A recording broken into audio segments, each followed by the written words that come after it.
코끼리는 생각하지 마. 이 말을 들은 사람들은 오히려 코끼리를 더 자주 생각하게 된다고 합니다. 정치권에서 이른바 프레임의 중요성을 설명할 때 자주 쓰이는 말인데요. 상대가 설정한 담론의 틀에 갇히게 되면 선거 승리는 어려워진다는 의미입니다. 대선 국면에 들어선 여의도에서는 이미 이 프레임 전쟁이 시작된 모양새입니다. 먼저 대선 경선 레이스가 한창인 더불어민주당 상황부터 보겠습니다. 지지율 1위 주자인 이재명 후보와 2위 주자인 이낙연 후보 간 경쟁이 치열한데요. 명락 대전이라는 말까지 나올 정도입니다. 두 후보의 난타전 속 급기야 17년 전 노무현 전 대통령 탄핵 사태까지 소환됐습니다. 이재명 후보 측에서 당시 탄핵 과정에 참여한 이낙연 후보를 향해 탄핵에 찬성했는지 반대했는지 입장을 밝히라고 촉구하며 이른바 배신자 프레임 공세에 나선 겁니다. 이에 이낙연 후보가 직접 나서 탄핵 소추안 표결에 반대표를 던졌다고 밝혔지만 공방은 쉽게 사그라들지 않았습니다. 진실이야 본인만 아시겠죠. 투명하지 않고 좀 뭔가 안개 낀 것 같은 느낌이 들긴 합니다. 추가로 드릴 말씀이 없습니다. 이미 제가 드릴 말씀은 다 드렸습니다. 이재명, 이낙연 두 주자 간 공방이 가열되면서 해묵은 지역주의 프레임도 등장했습니다.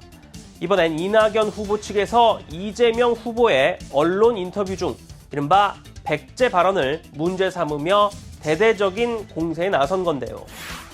한반도 5,000년 역사에서 백제, 즉 호남이 전체를 통합한 예가 없다며 이낙연 후보가 이긴다면 역사가 된다고 판단했다는 내용을 두고 이 후보 측은 결국 호남 불가론을 얘기한 것 아니냐며 지역주의 프레임을 걸었습니다. 지역은 우리 사회의 상처입니다. 상처는 아픈 사람의 입장에서 보낼 필요가 있다.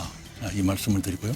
지역주의의 망령을 끌어낸 것에 대해서는 책임을 지실 필요가 있다고 생각합니다. 없는 사실을 가짜로 만들거나 있는 사실을 왜곡해서 공격하는 것은 이걸 흑색선전이라고 합니다. 두 후보의 프레임 공방은 무능론과 책임론으로까지 확대됐습니다.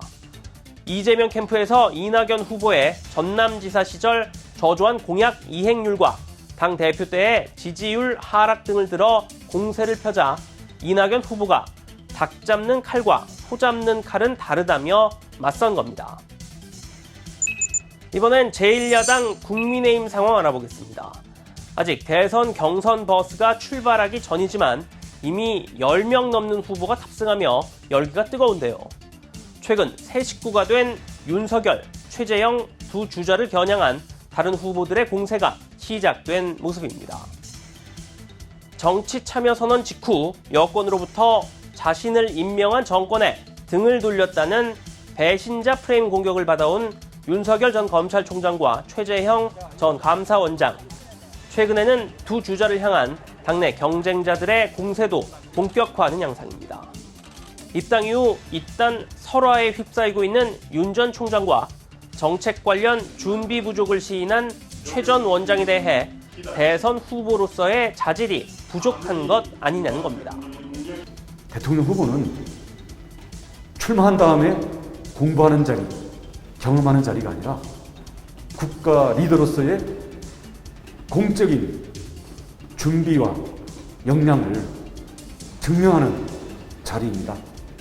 이 문제에 대해서 많은 국민들께서 우려하고 계시기 때문에 이 문제에 대한 발언은 굉장히 좀 조심하는 게 맞지 않았나. 주자들 간의 너 죽고 나 살기식 프레임 공방에 눈살을 찌푸리는 국민들이 적지 않지만 전문가들은 이를 반드시 부정적으로만 볼 것은 아니라고 말합니다. 논점을 압축시켜 유권자들의 판단을 도울 수 있다는 겁니다. 국민 여론에 숨어있는 그 막연한 불만 같은 것들을 딱 축약해가지고 프레임을 만든 쪽이 결국 이길 수 있는 거기 때문에 이 프레임이 먹히면 큰 구도를 결정할 수가 있거든요. 상대방을 인정하면서도 내가 가지고 있는 강점을 더 부각시켜서 지지율을 끌어올리고 견인하는 긍정 프레임 전략이 훨씬 더 효과적이고, 진실이 프레임과 맞지 않으면 프레임은 남고 진실은 튕겨져 나간다.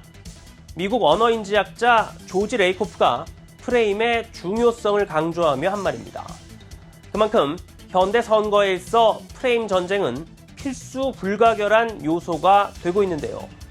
문제는 이 같은 프레임 전쟁이 네거티브로만 점철될 경우 유권자들이 등을 돌리고 정치 혐오만을 키우는 부메랑이 돼 돌아올 수 있다는 겁니다.